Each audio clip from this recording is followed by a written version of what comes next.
What's going on, everyone? Jeremy here from The Quartering, and happy Monday. I've got 4 videos for you today. One dropping in a little after 11 Central, then 2 Central, 5 Central, and then another video at 7 will drop. You won't get a notification for that because that is a limitation of the system, so make sure you check back on the channel. They're all super spicy. I promise you'll enjoy them all, and I hope if you do, you remember to leave a like and leave a comment. It's the only way the channel grows, especially when you share things out on Twitter and Facebook and things like that too. Now, Charlie's Angels released this weekend. I don't know if you knew that. But what if I told you that movie flopped? Would you be shocked?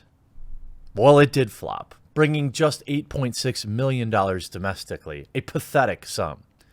Indicative of a complex range of issues that I'm going to get into. Huge shout out to this video's sponsor, and perhaps one of the easiest ones I've ever had to do, and that's for the Ridge wallet. Now, I used to carry around the old school trifold wallet, jam-packed with all sorts of receipts and garbage I didn't need, and then I moved to the Ridge wallet, their front pocket style 30,000 5-star reviewed wallet. They're some of the coolest wallet designs you're ever going to see. Seriously, every time I break this thing out, people are asking me about it. Most of my family members have already moved over to the Ridge wallet. Now, it took a few days to get used to not having a billfold in my back pocket, which, by the way, helped make my back feel a ton better. And now I'm loving it. There's a lifetime warranty on them if you love it, and free returns if you don't. Below, you'll find a unique URL where you can score a 10% discount on your Ridge wallet. Great for you, or as we get closer to Christmas, a great gift idea. Pick up your Ridge wallet, save 10% today, and help support the channel.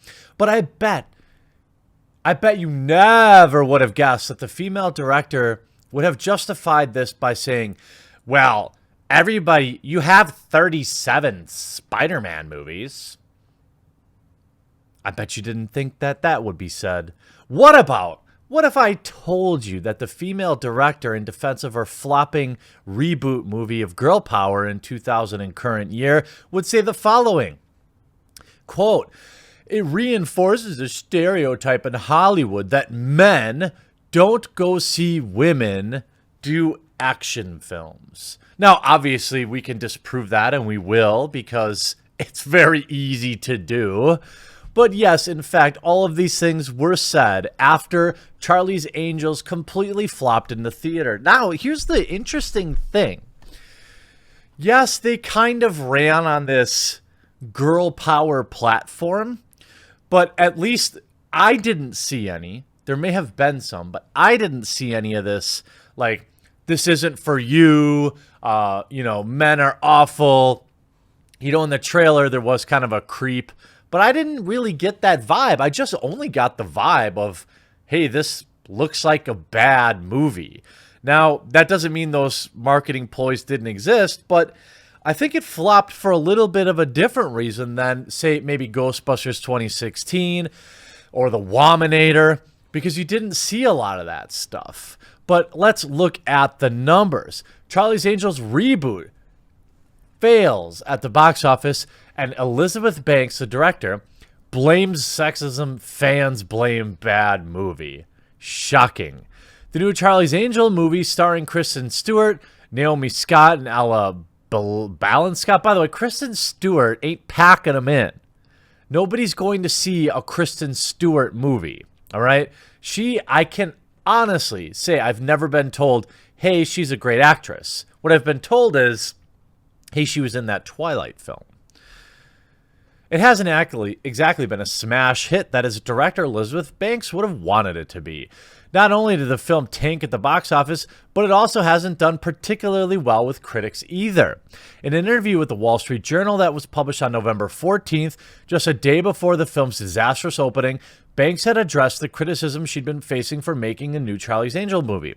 Banks then claimed that the only reasons Charlie's Angels will get so much flack is because men don't like watching women in action films, pointing out that the Spider-Man franchise still has successful even after multiple reboots and relaunches. Well, that's, I'm not a Hollywood elite, So I'm just a simple man, but I just grabbed a few. Let's see.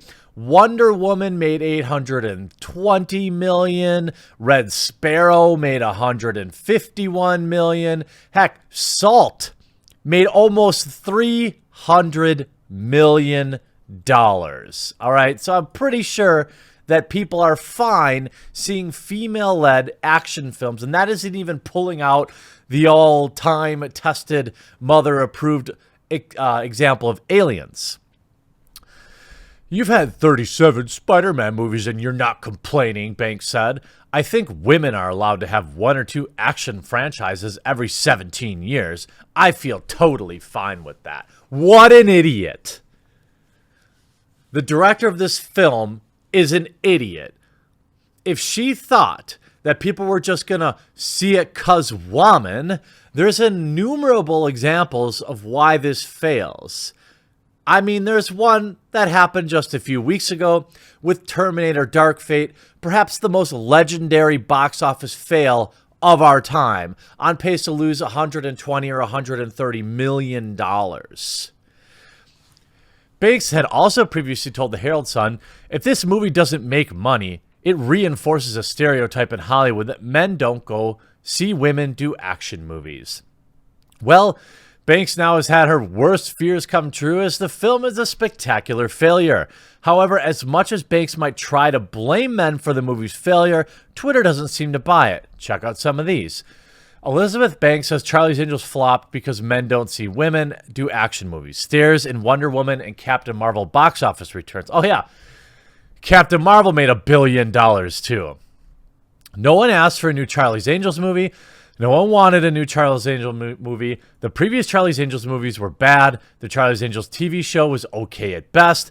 Spider-Man is 37 times better than Charlie's Angels. Let's blame men.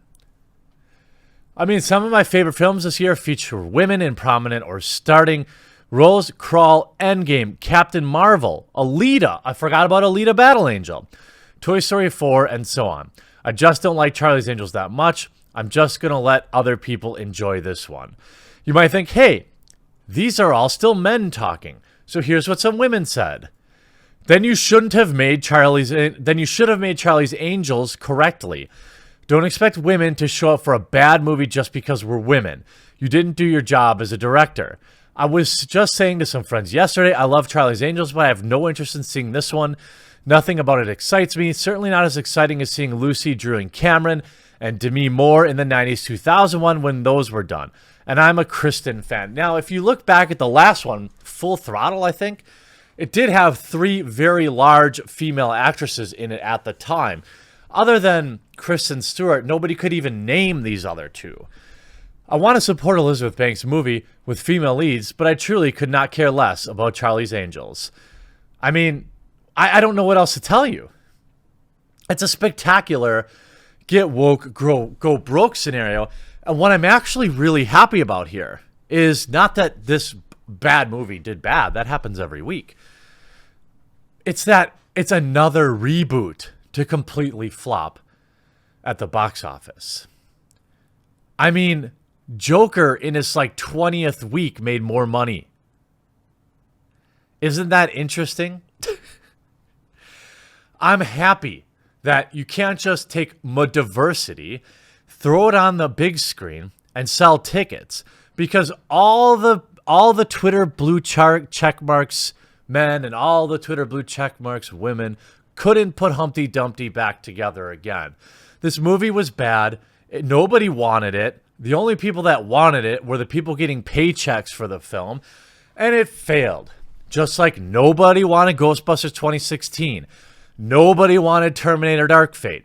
These movies all spectacularly failed, and I can only hope that this leads to a continuing trend of Hollywood moving away from these lazy reboots, just slapping more diversity on them, and actually put out original ideas. Now, when you look at the reviews, here's an interesting theory, by the way. A lot of people are wondering if these reviews are paid. Everybody online seems to be saying the movie's bad, but when you look at the reviews on Rotten Tomatoes, where normally I go and I'm looking at audience score exclusively, it has an 80%. 60% Rotten Tomatoes meter, so the absolute bare minimum to get certified fresh. But the audience seemed to like it.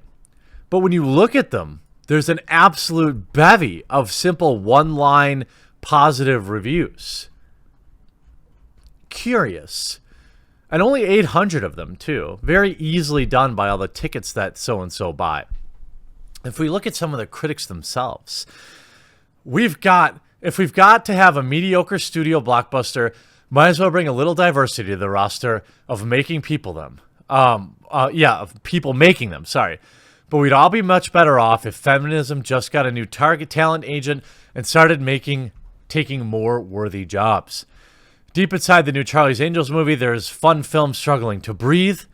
The film is stuffed with noble intentions, but Banks' vision of woman empowerment, Heaven plays more like a checklist of topics from a feminist discourse of the past few years than a coherent movie, let alone a crowd-pleasing one.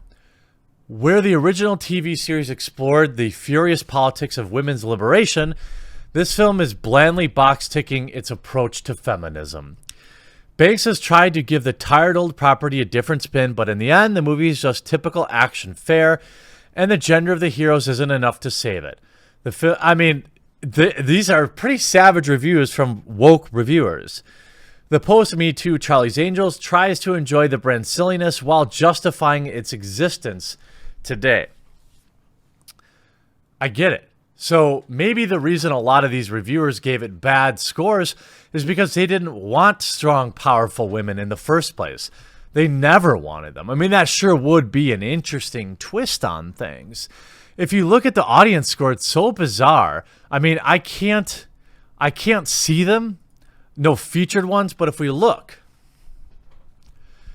5 stars. Amazing take, full of feminism and total power. The full dynamic characters' twists on tropes made it a blast to watch. That doesn't sound like somebody who saw the film. Perfect cast, solid action, and humor thrown in. Great remake of the original. Classic TV series that started it all. I wholeheartedly endorse this exuberant train wreck of a movie. Everybody came to play and delivered a delightful couple of hours of hilarity, adventure, and nostalgia. Patrick Stewart is a riot, and the film is far more than I expected. Okay. Now, I had a few people reach out to me and say, hey, I thought it was okay. I mean, maybe it was. People can see whatever it is that they want to see. But you see a lot of kind of base level 5-star reviews. Frivolous movie, go with full expectations. Okay. Action movie with hardly any action.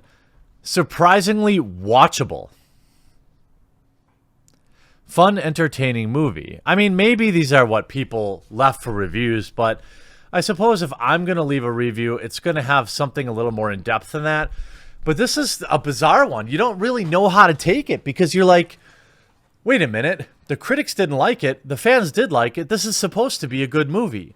Yet nobody went and saw it. I'm hoping what this is a clear and present signal that people are just tired of reboots. People want new franchises.